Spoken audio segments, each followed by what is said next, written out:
Buenas noches. Las fuerzas de seguridad continúan buscando al exdirector general de la Guardia Civil, Luis Roldán. Nos quedamos verdaderamente estupefactos. Luis Roldán no ha comparecido ante el juzgado ni ha entregado su pasaporte, como le había sido requerido. Nos dejó de piedra. Ni más ni menos que el director general de la Guardia Civil, de los que tienen que cuidar para que no ocurran estas cosas, es el que lo está haciendo. Algunas fuentes han especulado con que Luis Roldán pudiera encontrarse fuera de España. Cruzó la frontera en un coche alquilado y ya está en el Hotel Crillon, en París. Acaba confinado casi un año entero en París. Su única diversión consistía en tirar miguitas de pan por la ventana para ver cuánto tardaban en llegar al suelo, ¿no? Probablemente de todas las personas de las que yo he escrito en mi vida es la persona que más veces ha mentido de forma más compulsiva, más reiterada, en asuntos más graves y más trascendentales en la historia reciente de España.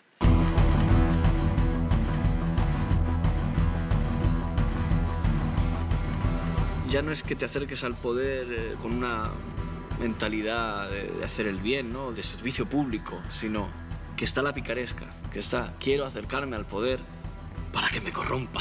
Quiero que me corrompa, quiero ser corrompido por el dinero y el poder. Roldán ha sido probablemente la persona que más daño ha hecho al Partido Socialista en toda su historia. Es un delincuente, es un grandísimo delincuente. Es un mentiroso patológico, es una persona que además ha hecho un daño enorme, ¿no?, a la propia reputación de la Guardia Civil, al que se le confió todo y traicionó a todos y a todo, ¿no?, a la institución, a sus amigos, a su gobierno. Hay diferentes tipos de mentirosos compulsivos. Para mí una categoría muy importante es la del impostor. No solamente miente con una especial habilidad, sino que adopta un rol de ser alguien distinto. Finge que tiene estudios o tiene un pasado que es mentira. Ese mentiroso se intenta elevar por encima de lo que es, tiene un síndrome de narciso importante. Se ve muy bien en la película en algunos detalles. ¿Le molesta la música? Brahms no molesta nunca. Súbala. Yo estoy convencido de que Luis Roldán es una buena persona. En cualquier caso, es una persona que se ha rescatado a sí mismo, caso de que en un determinado momento no fuera una buena persona. Poco a poco se fue corrompiendo sin darse cuenta hasta que se vio enredado hasta el cuello en aquel lodazal. Pero que vamos, él, que era una persona de buen corazón, que era una persona de buenos sentimientos. No tengo que desmentir nada, estoy manifestando claramente que ustedes mienten. Ningún socialista tuvimos el más mínimo gesto de cercanía, apoyo, solidaridad y no digamos ya complicidad.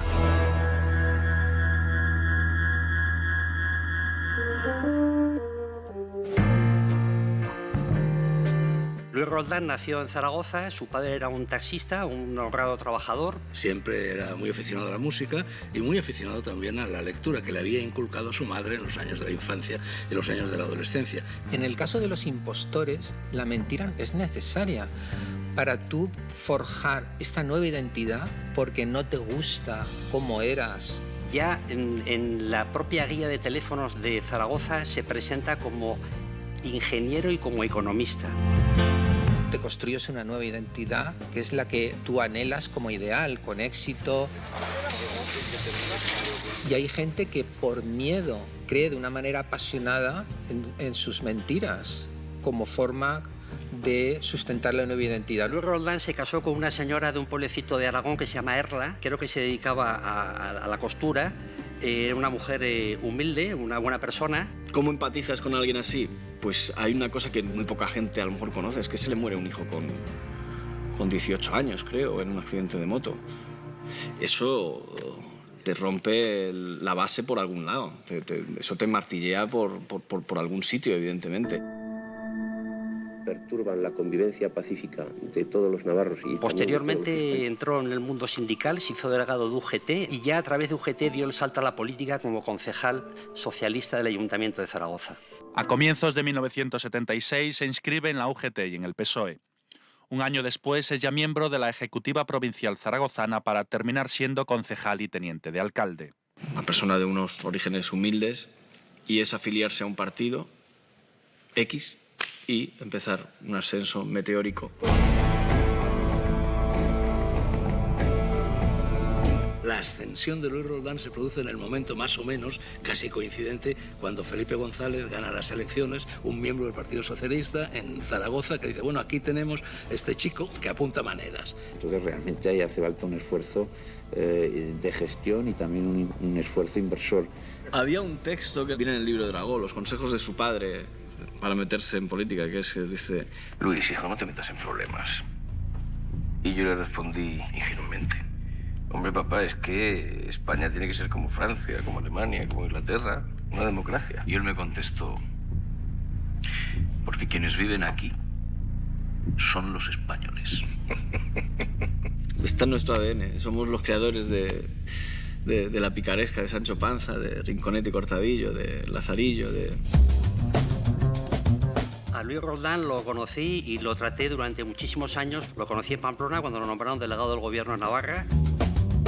Había una vacante de esa plaza en Navarra y ahí es cuando Alfonso Garra dice: tengo una persona valiente, tengo una persona que puede ser el principal y el mejor delegado del gobierno de Navarra. Se llama Luis Roldán. Luis Roldán es recomendado por el alcalde de Zaragoza como delegado del gobierno de Navarra. Su toma de posesión fue a finales de 1982 bajo el ministerio de José Barrionuevo y bajo el apodo de El Algarrobo. Era un hombre muy eficaz, era un hombre muy trabajador, es un hombre inteligente. Nadie quería ocupar ese puesto. Exactamente no sé por qué Guerra recomendó al señor Luis Roldán, pero dijo: tengo un tío con un par de cojones que se atreverá a ir delegado del gobierno de Navarra, y así fue como delegado del gobierno de Navarra se convirtió en Luis Roldán, en el año 86, por pura casualidad. El mismo día que toma posesión, pide por televisión la colaboración de todos los navarros para regenerar la sociedad. Que nos ayude a salir también de crisis a veces en ciertos criterios morales que también a veces perturban la convivencia pacífica de todos los navarros y también de todos los españoles. Roldán en la delegación del gobierno de Navarra tuvo las luces de un delegado del gobierno que dirige a las fuerzas de seguridad en una época muy convulsa, en la que gestiona de una forma razonable y profesional la delegación. Es un hombre austero, es un hombre sencillo, va no mal vestido, pero nunca llama la atención absolutamente en nada. Tiene un pequeño grupo de amigos con el que va a los toros y lleva una vida completa y absolutamente normal sin llamar la atención. Un buen impostor empieza desde joven, lleva su tiempo, y si eres inteligente y has podido aprender en los lugares adecuados, al final es que realmente tú lo crees.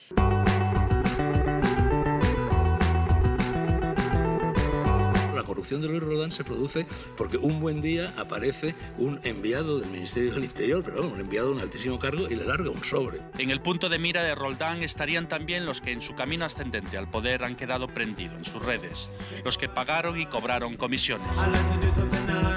Vivo en la casa donde vivía y tengo un coche distinto al que tenía, pero un coche.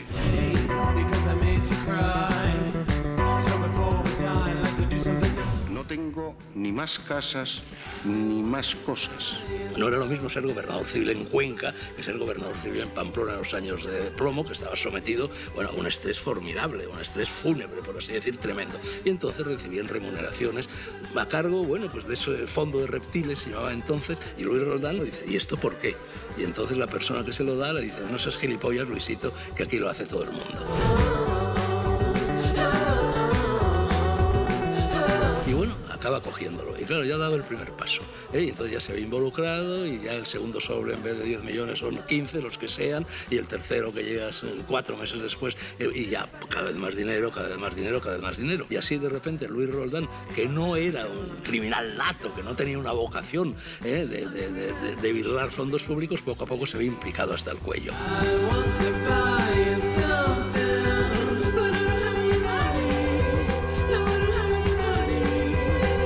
Hay que aclarar que los fondos reservados estaban destinados para luchar contra el narcotráfico y contra el terrorismo.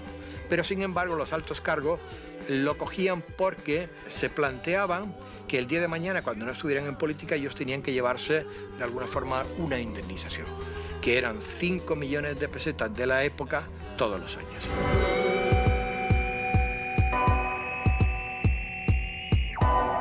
Cuando Roldán llega a la delegación del gobierno, en Navarra hay un comando, el comando Nafarroa, actuando, dirigido por una mujer, Mercedes Galdós, y por su compañero, que asesinan, quiero recordar, a cerca de 16 personas. Probablemente es uno de los comandos más sangrientos que ha habido en la historia de España.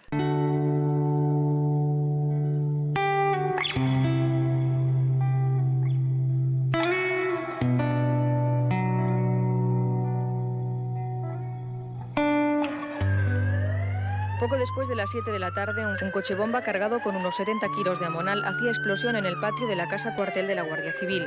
Todavía no se ha determinado el sistema que utilizaron los terroristas para cometer el atentado. La detención de este comando es un éxito enorme, porque estamos hablando del comando más sangriento de aquella época, y esa detención, fruto del trabajo de los servicios especiales de la Guardia Civil, es la que catapulta a Roldán a la Dirección General de la Guardia Civil, y este hombre se convierte por primera vez en la historia en el primer director general de la Guardia Civil que no procede del propio ejército. Juro por mi conciencia y honor cumplir fielmente las obligaciones del cargo de secretario general, director general de la Guardia Civil, con lealtad al rey y guardar y hacer guardar la Constitución como norma fundamental del Estado.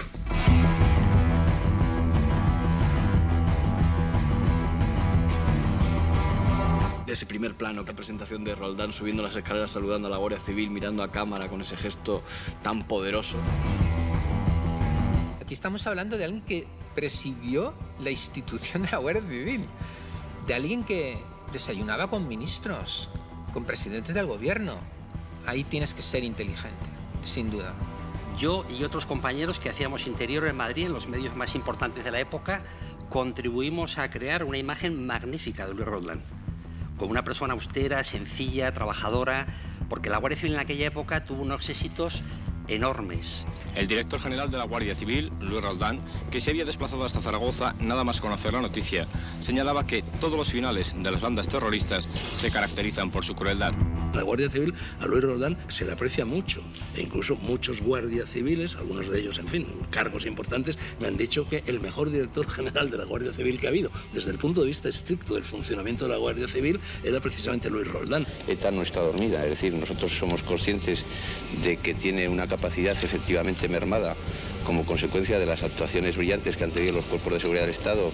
Hubo un rosario de detenciones y de operaciones en Francia importantísima, y en España también de los comandos ilegales, con lo cual pues este hombre gozaba de una imagen extraordinariamente buena por los éxitos que tenía la Guardia Civil en la época en la que él estuvo al frente de la Benemérita.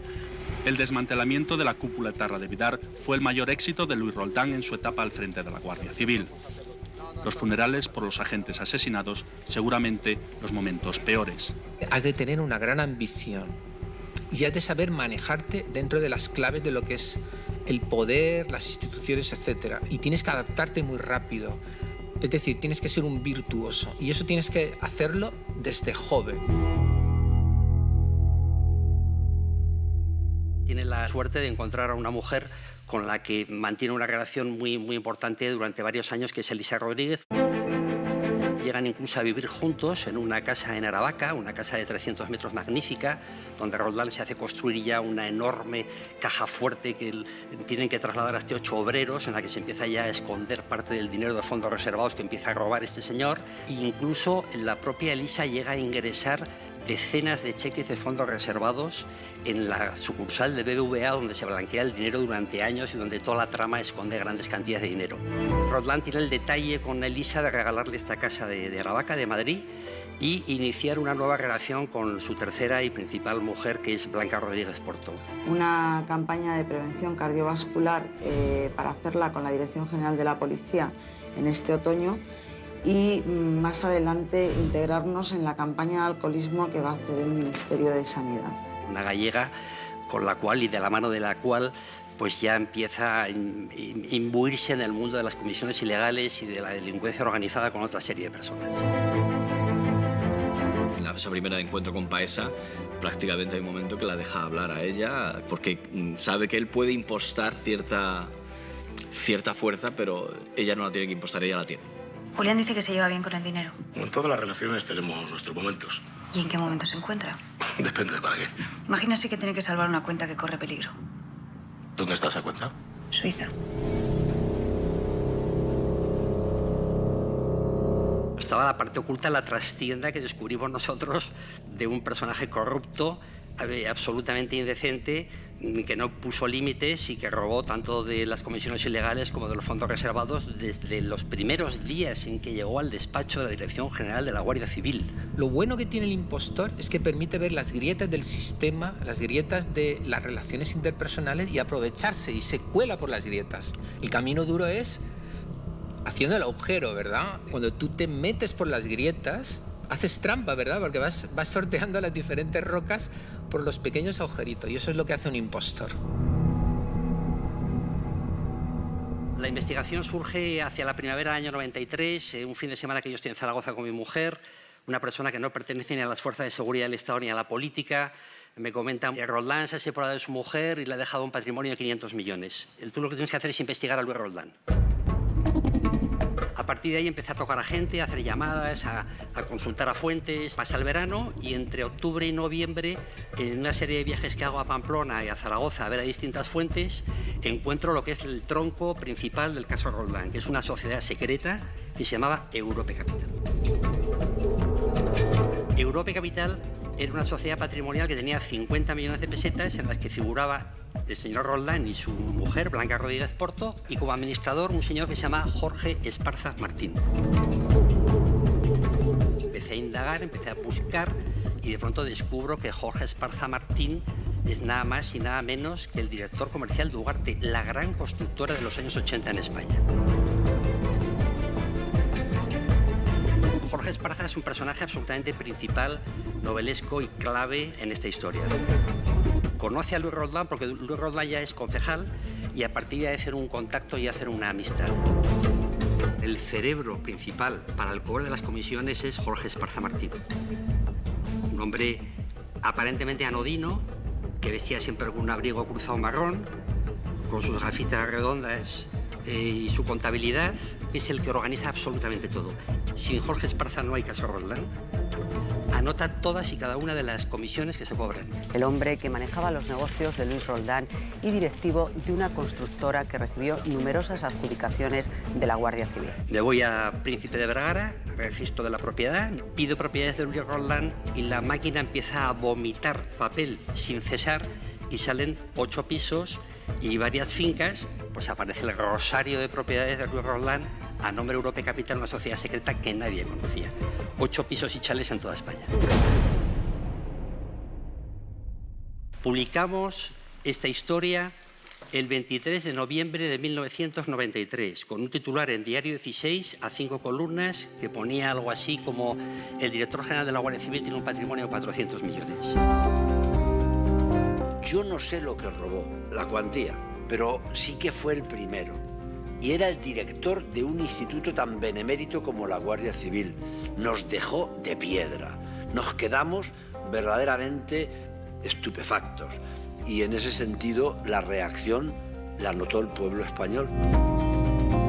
La reacción al día siguiente de publicar, Roldán lo que hizo es una rueda de entrevistas por los principales popes radiofónicos de la época. Sobre supuestas propiedades que existen y que son propiedad mía, pero que manejan fechas después de mi, digamos, nombramiento como director general de la Guardia Civil. He presentado toda la documentación con sus escrituras de compraventa y, si quieren, hacemos un repaso, pero demostradas que están compradas antes, en su mayoría, de ser yo director de la Guardia Civil.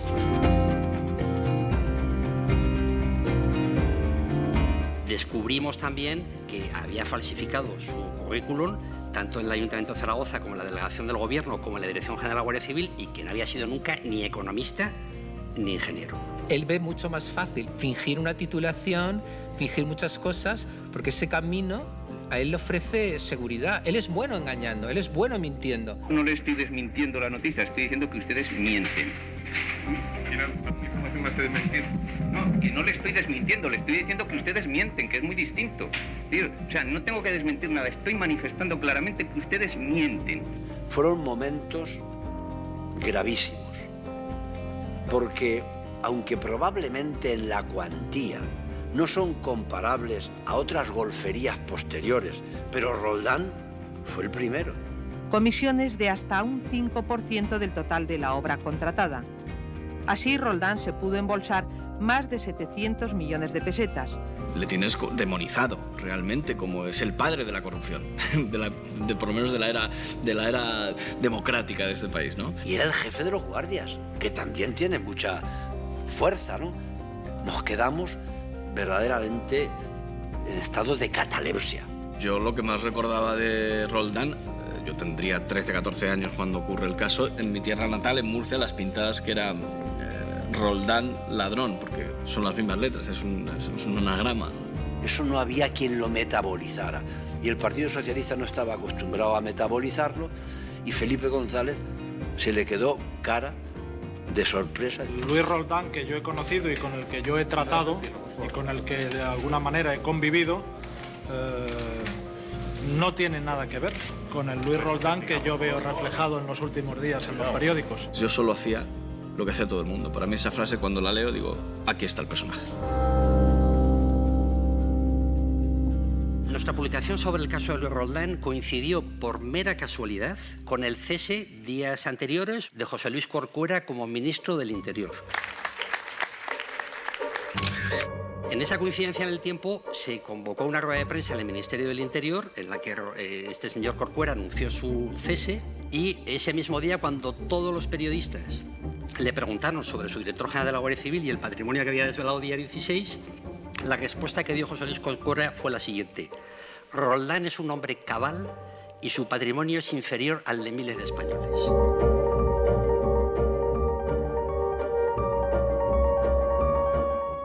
Con Roldán hundido, con Roldán ya cesado, porque se le cesa semanas después de nuestra publicación, cuando iba a ser nombrado ministro del Interior para sustituir a Corcuera, que eso fue también otra casualidad, empezamos a recibir en el despacho decenas de llamadas de personas que nos dan pistas sobre el personaje.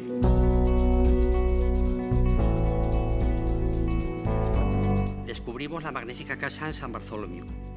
Descubrimos el pisazo de 400 metros en París. Descubrimos el cobro de comisiones ilegales que nunca se llegaron a judicializar. Lo que se lleva a Luis Roldán son comisiones por la construcción de casas cuarteles.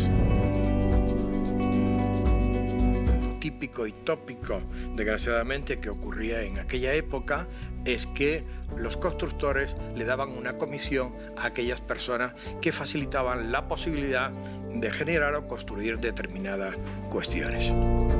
El empresario Ruiz Mateos, que utilizaba cualquier escándalo que se publicara en la prensa para ir contra el gobierno del PSOE, se presenta en Plaza de Castilla con su abogado y presenta una denuncia contra Luis Roldán con las fotocopias de nuestras historias en Diario 16. Sin esa denuncia presentada por Ruiz Mateos, no habría caso Roldán judicializado, porque es que el fiscal general del Estado decía que no había nada que investigar, el gobierno le protegía pensando que habría alguna explicación lógica a todo esto, y el caso se judicializa en Plaza Castilla con la jueza Ana Ferrer, hoy magistrada del Tribunal Supremo, y con Alejandro Luzón como fiscal, hoy fiscal jefe anticorrupción, con la declaración que nos toman a mi compañero Jesús Mendoza y a mí, en la que contamos todo lo que hemos publicado, y así nace el caso Roldán en Plaza de Castilla en la autoridad judicial.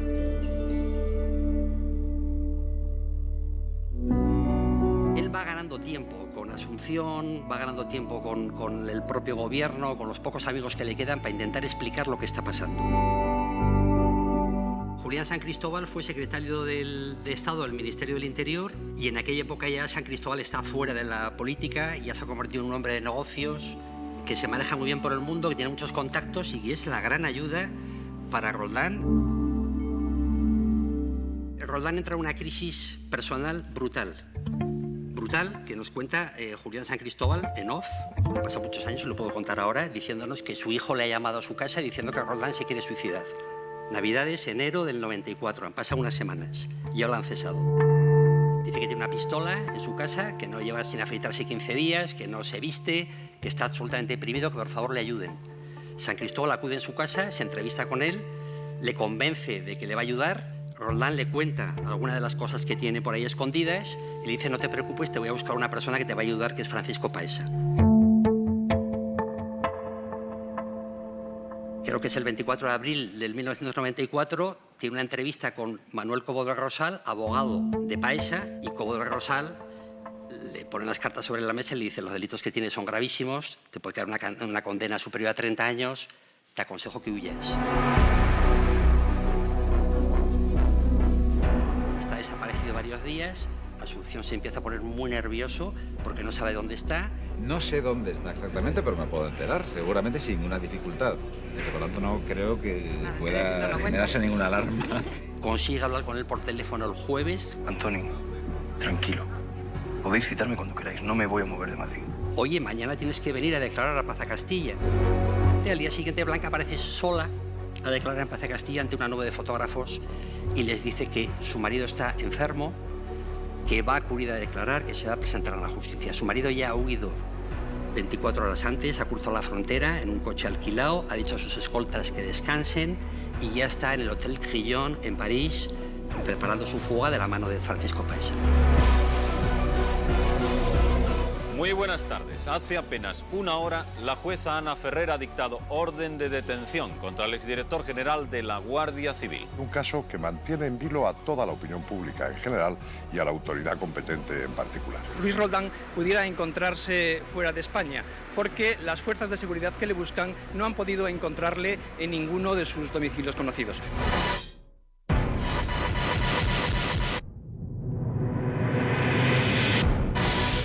Antonia Asunción fue otra víctima de Roldán. Que el titular de este ministerio y ahora responsable político de que no esté ya a disposición judicial el exdirector general de la Guardia Civil, naturalmente resuelto a afrontar mis responsabilidades políticas presentando mi dimisión al presidente del gobierno. Asunción es otra víctima más de Roldán.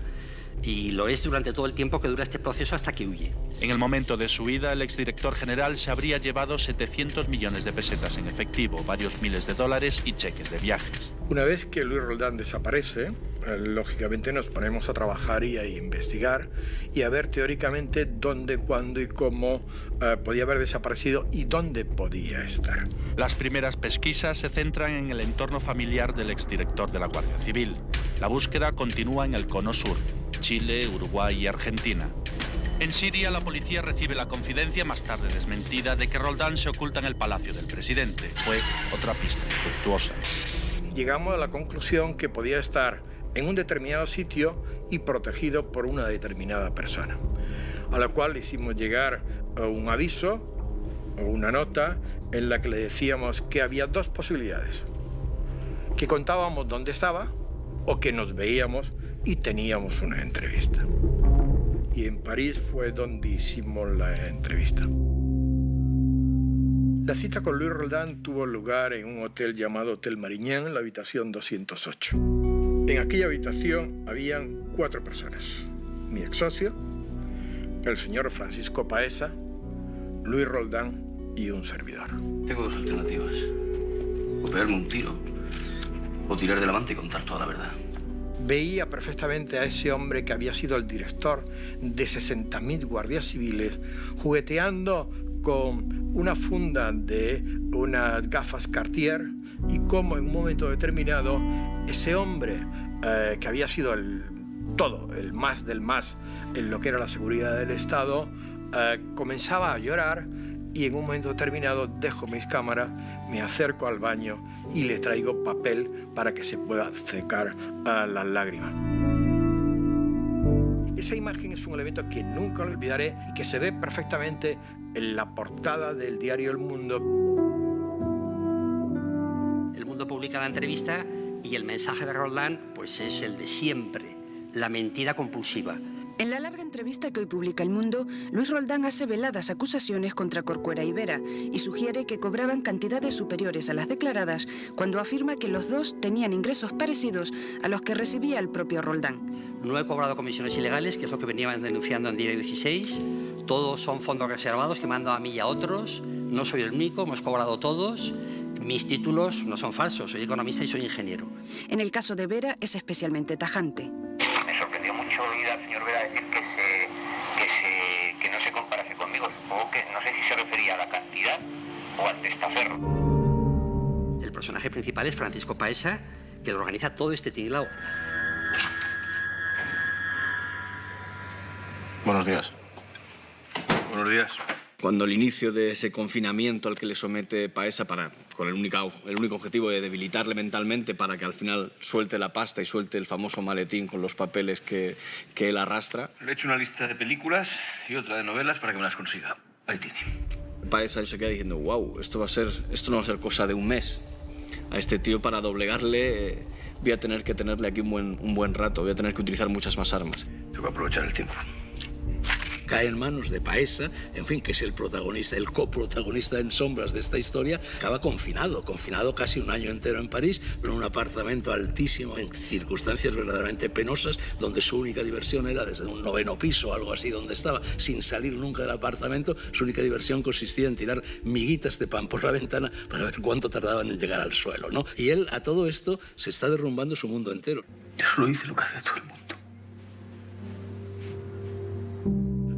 Él, yo creo que nunca llegó a pensar que podía encontrarse en aquella situación. Y se encontraba en un momento y en una situación en la que no sabía si correr, pararse o entregarse.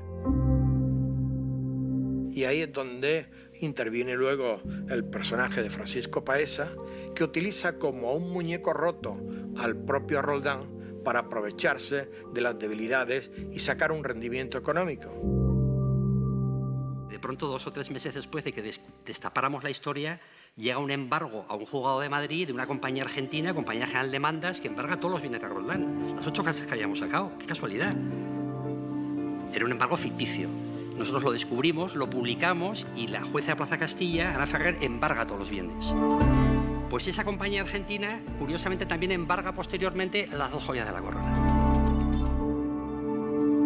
Publicamos, cómo evadió el dinero a Suiza, cómo lo ocultó la red de testaferros de Paesa, es decir, publicamos un montón de datos interesantísimos sobre cómo consiguió esconder su dinero, que esa es una parte muy importante de esta historia. Los 2 testaferros que contrató Paesa para esta operación, Jacques-Pierre Averlet murió en un hospicio a las afueras de Ginebra, donde solo se acoge a prostitutas, drogadictos y a mendigos. Jean-Henri, el otro testaferro, era un bombero soltero, sin familia, suizo, que se suicidó de un disparo en su apartamento. Es decir, Paesa buscó 2 personajes que sabía que tenían una trayectoria vital, personal muy corta, para hacer esos movimientos de dinero a sabiendas de que en un plazo de 2, 3, 4 años no iba a vivir ninguno de los 2. Las primeras secuencias que me preparé, yo creo que fue una de ellas cuando le digo a Paesa que no me voy a entregar. A raíz de ver las publicaciones famosas de Interview, decide que no se va a presentar, que es una vergüenza. No me voy a entregar. Soy el hazmerreír de un país entero.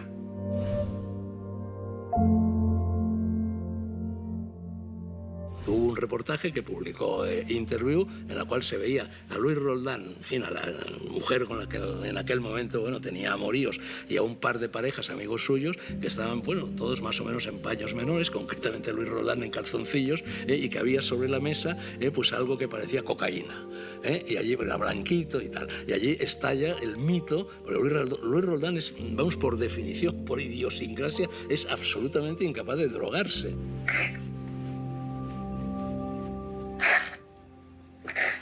La detención de Roldán es complejísima. 2 policías del Ministerio del Interior viajan a París, tienen una entrevista con Paesa durante 6 horas. Te damos la oportunidad de que nos lo devuelvas, de que nos lo traiga, y te vamos a pagar 300 millones de pesetas si consigues entregarlo. El propio Paesa diseña una operación que consiste en llevarlo a un tercer país donde no existan varios de los delitos que le acusan a Roldán. Y lo que hacen es un paripé, le mandan una serie de documentos que él firma, visto y leído en francés. Gracias por todo, Paco. La primera vez que le llamo Paco, o sea, consigue que lo vea como ese ángel salvador. Curiosamente, lo inventado en la película es lo más verosímil. Lo más inverosímil es lo que es real, lo que está documentado y lo que es cierto. Eso es lo inverosímil, como todo lo de los papeles de Laos, el sello que no era de Laos, todo eso es real. Aparece el capitán Khan, que está contratado por los hombres de Paesa, que no es capitán, ni es oficial, ni es nada.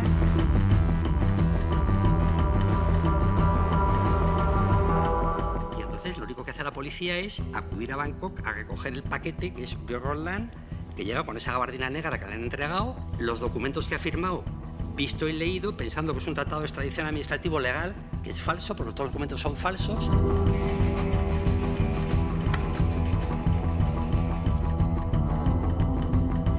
Hemos hecho comprobaciones con todos los ministerios afectados.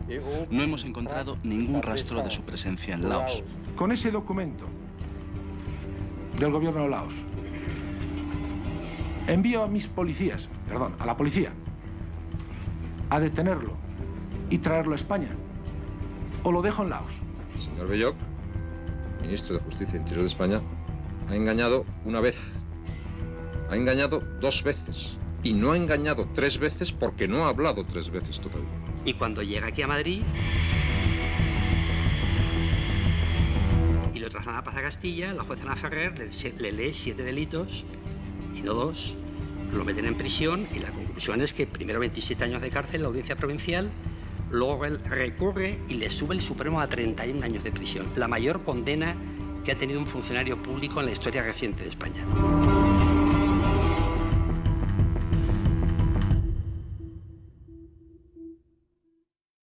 Que Roldán sea títere y de Paesa, nosotros somos títeres también de un juego del que conocemos poco o nada. Lo único que diré es que el gobierno de España no ha pactado, no pacta nunca. El gobierno de España nunca negocia, nunca pacta. Y eso tiene que quedar absolutamente claro. Pocas semanas después de que Roldán viniera a España y de que se le ingresara en prisión, nosotros pudimos acreditar el pago de dinero. Y lo pudimos acreditar porque una fuente en primera persona observó en la calle Romero Robledo, número 7, domicilio de la hermana del señor Francisco Paesa, observó una bolsa que contenían 300 paquetes de 1 millón de pesetas cada uno.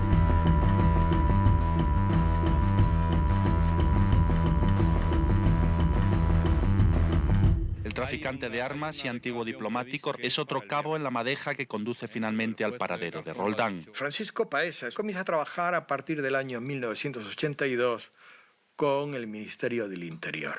Llega un momento determinado en el que él tiene muy buenas relaciones con los traficantes de armas. Planifican un tema que es cómo llegar de alguna manera a determinados lugares que tenía ETA. Para ello lo que hacen es venderle una partida de 50 pistolas Sauer como señuelo para luego venderle un lanzamisiles. Los etarras ven que puede ser una vía de compra de armas y compran el lanzamisil. En ese lanzamisil había un detector que es el que lleva a la policía francesa y española hasta la cooperativa Socoa en Hendaya. Esta es la fábrica de muebles Socoa, una cooperativa situada en Hendaya, donde las fuerzas de seguridad francesas han detenido a primera hora de esta mañana a una treintena de personas a las que suponía presuntamente vinculadas con la banda terrorista ETA Militar. Todos los trabajos de Francisco Paesa no son por amor al arte ni por caritas, sino que cobraba de una forma concreta y bien pagado cada una de sus operaciones. Para mí Paesa es un aventurero al que le gusta cruzar la raya de la ley, que lleva cruzándola durante toda su vida y que además ha creado una especie de clan donde está su sobrino Alfonso y su sobrina Beatriz, que llevan trabajando para él desde hace años. La sobrina de Francisco Paesa, Beatriz, que es un personaje importante en toda la trama, Roldán Paesa, colocará el dinero de la siguiente forma. Van colocando de forma física determinadas cantidades en determinados bancos de Singapur, de forma y manera que al romper la salida de un banco a otro físicamente, rompía la posibilidad de poder investigarlo o poder hacer un seguimiento. Es un personaje peculiar, aventurero, embaucador, es un vendedor de humo. De Francisco Paesa solo hay de momento imágenes de archivo. Se le considera el personaje clave en el blanqueo de 1.700 millones de pesetas que Roldán depositó en Suiza y ahora, según los fiscales, oculta en un banco de Singapur. Paesa es un personaje que con 18 años iba con trajes de raya diplomática y fumaba un puro así de largo en la barrera de los toros en las ventas de Madrid. Era un avanzado, un tío muy listo, muy vivo, con don de gentes, ganaba todas las partidas de póker a sus amigos. Es un perfil clásico, ¿verdad?, de lo que puede ser el mundo de los espías, de los complots políticos. Macía coge la presidencia de Guinea y pide el asesoramiento para crear una constitución y crear unas leyes. Firman por parte de Guinea el presidente don Francisco Macías y por la española el representante del jefe del Estado, don Manuel Fraga Iribarne. Las firmas legales rubrican el nacimiento de un nuevo país alumbrado por España. Aparece un personaje que se llama Francisco Paesa y convence a Macía para montar el Banco Nacional de Guinea. Ese dinero es el que en un momento determinado Francisco Paesa se lleva y de Guinea va a Suiza. Logra luego montar un banco que es el Banco Alfa. Y ese banco tiene un problema y un procedimiento porque había una serie de irregularidades y finalmente Paesa es condenado a 18 meses en Suiza. Y la pregunta es, ¿quién pagó la fianza de Francisco Paesa cuando entra en la cárcel? La paga una señora que se llama David Sukarno, $800.000 de aquella época. Well, I think in Switzerland, in some little church, in a little village, very quietly. Why won't you tell us where it is? No, I think it's better to keep it secret. In the Canton de Vaud. Paesa era un tipo, en fin, listísimo, porque además, bueno, llegó a estar con Debbie Suharto, que era la exmujer, nada menos que de Suharto, que había sido el dictador que gobernó a su antojo en un país como Indonesia, inmenso, riquísimo, durante años y años y años, ¿no? I know that you wanted this to be kept a secret, your engagement, but that got out. And we want to escape. This is definitely the big secret now. Yes. Jolly good. Many thanks indeed. Thank you. Para Paesa, en fin, las grandes mujeres, el gran mundo, el chaqué, el smoking, el champán más caro, etcétera, era el mundo habitual en el que se movía y al fin y al cabo él era un chico listo de Chamberí que se había forjado a sí mismo.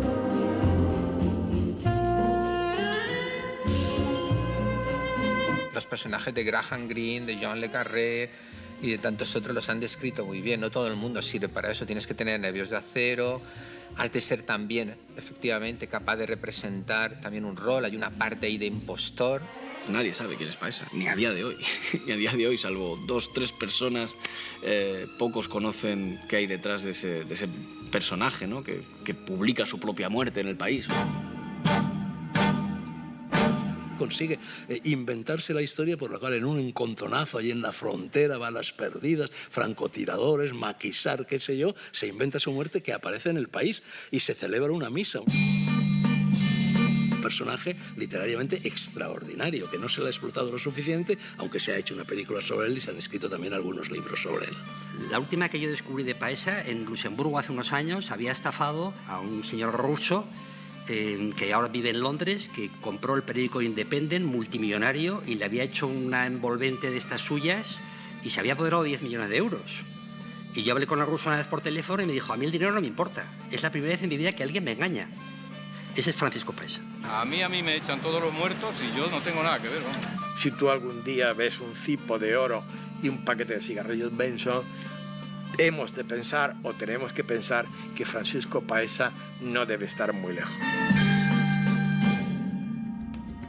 Yo seguí el juicio de Roldán durante 6 o 7 meses cuando ya trabajaba en el diario El País.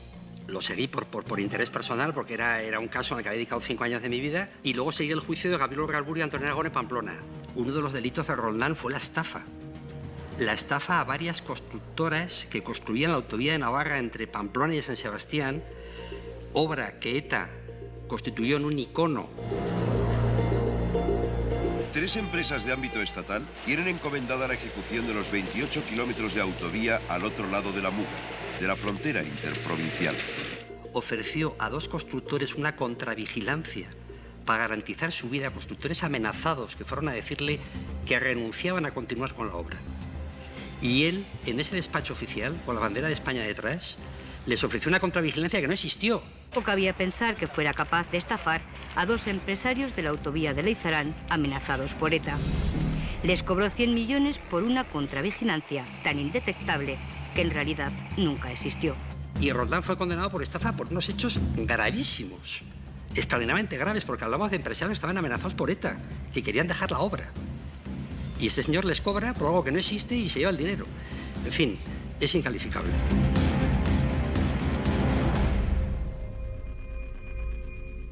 Yo creo que lo más grave y lo que peor le sentó a Luis Roldán es que estaba solo. Y en la cárcel estar solo es una doble cárcel, por llamarlo de alguna manera. Y eso, lógicamente, le afectó.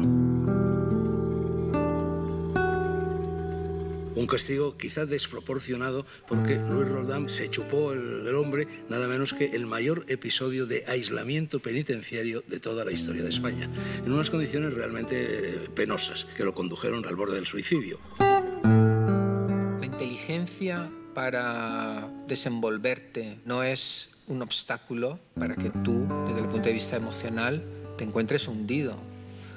De hecho, en ocasiones, la inteligencia puede ser un elemento que facilita el suicidio. Hay un elemento muy importante. Luis Roldán había escrito durante los 10 años de confinamiento un diario. Claro, era un documento de primera mano, porque cuando escribes un diario que no va a leer nunca en teoría nadie, evidentemente estás diciendo la verdad. Es un testimonio de una persona que lo está pasando muy mal y que efectivamente se está derrumbando. Cuenta cómo el día en que tomó posesión del cargo de director general de la Guardia Civil, un político muy importante nos le dijo: Luis, en estos momentos tú eres Dios. Así le dijo. De repente, este hombre no solo se ve desposeído de ese inmenso poder, sino que se ve además puesto en la picota de la opinión pública. Cuando entra en la cárcel se derrumba también la historia con su mujer. En un vis a vis con su mujer, se queda embarazada su mujer. Esto ya para él es el golpe, en fin, el golpe de gracia. Ha dejado de ser director general de la Guardia Civil, ha dejado de ser Dios y encima la relación con los hijos, la relación con la mujer, la relación con todo su mundo se va deteriorando y entonces efectivamente cae en una depresión profundísima. Él poco a poco se fue convirtiendo en una persona que había dejado de ser el hombre corrupto, el criminal, dicho sea, entre comillas, en definitiva, que había sido.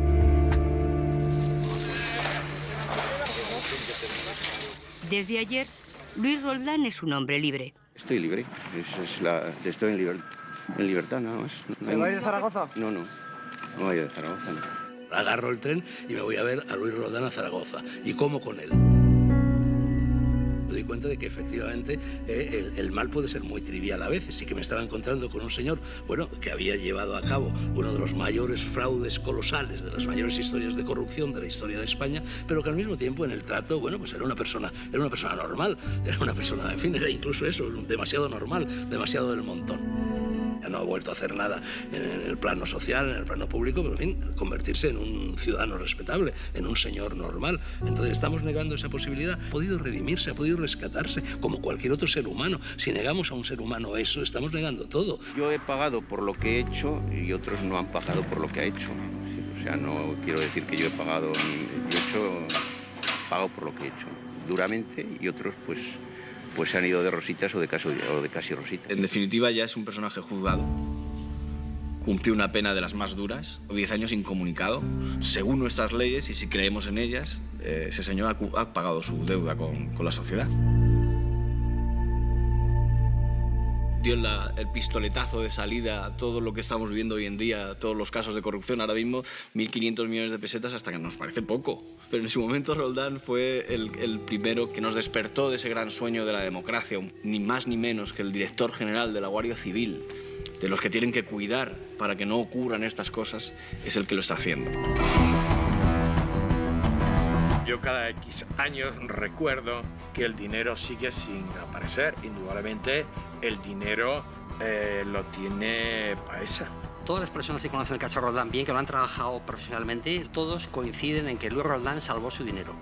En que Luis Roldán todavía tiene un control sobre el dinero, esos 10 millones de euros que nunca aparecieron. Si una persona tiene mucho dinero guardado y no lo saca, es porque piensa que no lo va a poder aprovechar. Si lo utiliza, la va a suponer una serie de conflictos y de problemas que es mejor entonces no utilizarlo. Nadie habla de la casa de San Bartholomew, nadie habla del piso de París. Te puedo garantizar al 100% que Luis Roldán, de todo el dinero que había manejado y que efectivamente lo acumuló y que efectivamente le sirvió para adquirir propiedades por aquí y por allá, se quedó sin nada. Se lo llevó todo Paesa. Unos dicen que lo tiene Paesa, otros que lo tiene Roldán. que le ocurre a Roldán es que se cree zorro, pero en realidad es una ovejita, y el zorro aquí es Paesa. ¿El dinero dónde está? Ese es el key de la cuestión, ¿no? ¿Dónde está la pasta?